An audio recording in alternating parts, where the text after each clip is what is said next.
If you are codependent and in a relationship, you may feel inclined to do everything that your partner does because your feelings and desires come second to the other person. Essentially, you are avoiding yourself by focusing all of your attention on your partner. Maybe you're avoiding pain, trauma, discomfort, or you have learned codependency as a people-pleasing habit to survive. When you get time alone, you might feel lost or confused, like, what do I do with my time? Your ideal might be spending every minute with your significant other and doing things that they like to do. However, it's important for you to create your own happiness as well and discover interests, hobbies, and activities that you like to do. Hello, Moodlings. My name is Dr. Nicole Lunan, and I'm the CEO and co-founder of MoodMe, a new app that allows you to share over 400 and plus moods, emotions, and desires with your partner, thus making communication simple, fun, and super easy. So download MoodMe. You can find it on the App Store and Google Play, and it's completely free. If you struggle with codependency, you may have tried to fill a void with the love from your partner or partners from the past instead of looking within and discovering what you love to do alone without anybody else.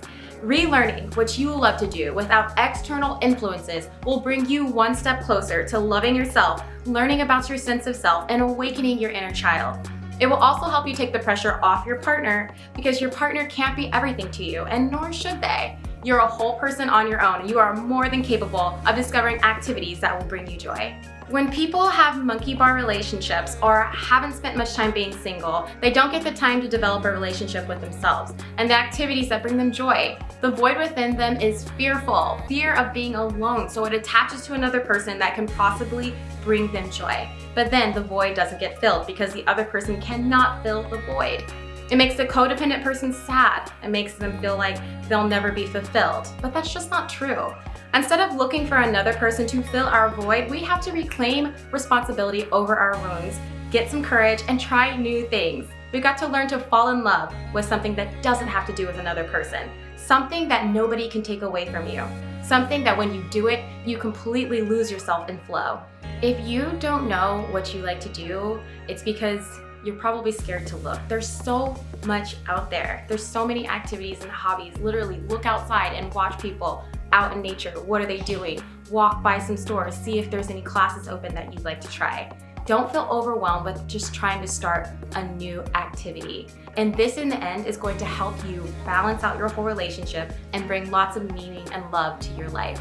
Something that brings you out into the world and helps you meet people who think like you, that enjoy the same activities that you do, and indirectly lets you cultivate new real friendships. For codependents, this can seem impossible because of a concept called tunnel vision. They have tunnel vision for their partner and they end up abandoning themselves to the needs and wants of others. They're scared to venture out into the world because it seems like a scary place. They'd rather do it with their partner because that's what makes them feel safe. However, the receiving partner might feel overwhelmed with this kind of pressure and begin to back away or need some space. They might also feel like a failure when they can't provide entertainment or support for their codependent partner, and they might not ever achieve this. Because the codependent hasn't built the understanding of self to know what they want to be happy alone. If you're in a relationship and lean towards codependency, you can begin to heal yourself by finding activities and hobbies that you can fall in love with, that you can spread your attention and energy towards. When you really start exploring, I'm sure you'll find plenty of activities that you can find a home in. What do you love to do by yourself? When you have time alone, what is your go-to activity? Something that immediately brings you joy. Fall in love with something that doesn't have to do with another person. We cannot put the responsibility to entertain us on our partner. We cannot abandon ourselves so completely that we forget to enjoy what life has to offer. If your partner has stated that they need space to be with their friends or enjoy their activities, it's totally comfortable when you have developed your own activities to do as well. For example, plenty of men like to go watch sports, play golf, or video games. If you don't truly like to do these things, you can spend that time on yourself, developing that relationship with a hobby that you truly enjoy, which in the end will bring you back to your center of self. For example, you could surf, join a new aerial gym, learn how to paint, or join a writing class. If you don't want to be at home waiting for your partner to return, then go out and explore the world through activities. If you don't like watching your partner play video games, then go find something to do that will bring you joy and purpose to your life. The cool part about discovering new hobbies is that you will open new doors to more friends and new experiences. You'll find meaning and soul when you discover a hidden love for a hobby that you didn't know existed. For example, if you join a stand-up comedy class, it will force you out of your comfort zone, get you creative, and give you a new way to think about life. It will also force you into a room with new people. I think when we think about hobbies, we sometimes think we have to do those alone. Nope, there are classes. When you do things you love, you'll meet like-minded people, and suddenly those new friends invite you for a wine night, and then suddenly you meet a whole new friend circle that has interests and hobbies that you share. So if you're one of those people who wait for your partner, they're off doing something fun with their friends and you're at home waiting for them, you don't know what to do, take that chance and use it to discover something new about yourself. Take that chance and use it to fall in love with a new hobby, interest, and activity. And each of these activities have like whole pockets of communities. For example, if you join a salsa dancing class, then you'll meet people who like to dance salsa. So they'll invite you to certain clubs and events where there's lots of salsa dancing going on, and sooner you're gonna have like a packed schedule. When you have hobbies, interests, and activities, you'll be less likely to stay in unhealthy relationships. Why? Because your love for life is spread about and around things that doesn't have to deal with your relationship. After coaching many people, this is one trend that I noticed with people who have lost their sense of self to the relationship. They forgot to do the things that make them happy, or maybe they haven't figured it out so they feel overwhelmed to start. Just start somewhere, anywhere. Choose an activity and give it a try.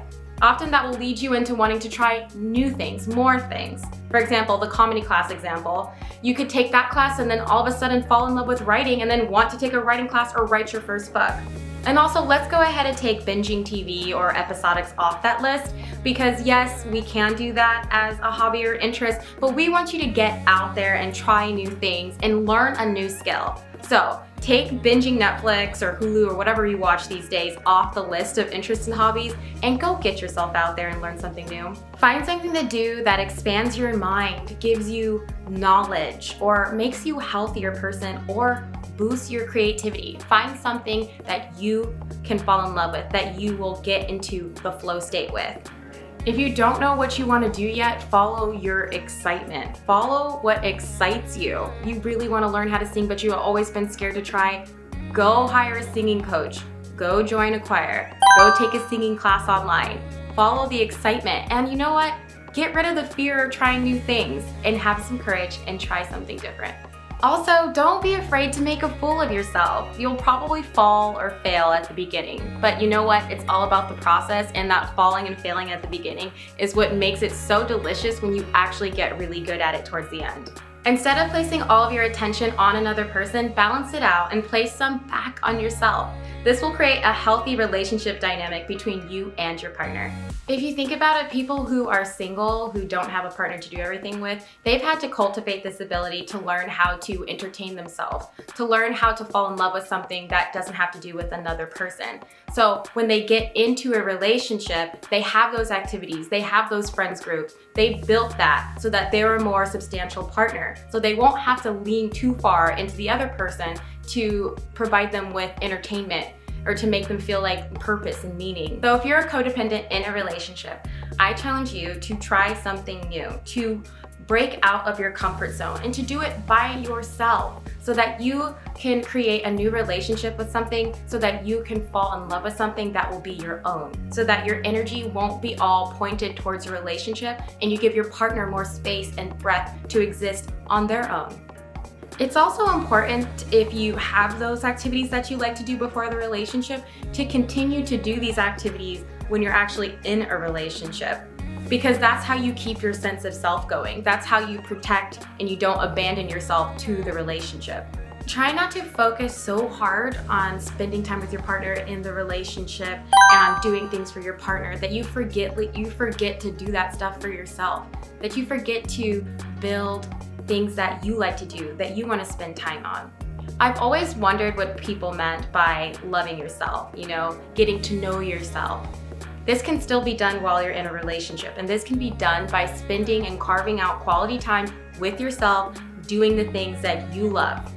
So at the end of the day, your partner is going to feel a lot more comfortable to be with you and around you, because they won't feel the pressure all the time to take care of you, to take care of your desires, because you can entertain yourself, because you have a checklist of things that you can do at any point in time. So when they want to go play video games or watch sports, you could say, okay, I'm gonna go rollerblading with my friends, or I'm gonna go surfing, or I'm gonna go paddleboarding, or create pottery. Whatever it is that you choose to do, there's so much out there. You will not have a question mark on what you want to do because you're already gonna have a list created.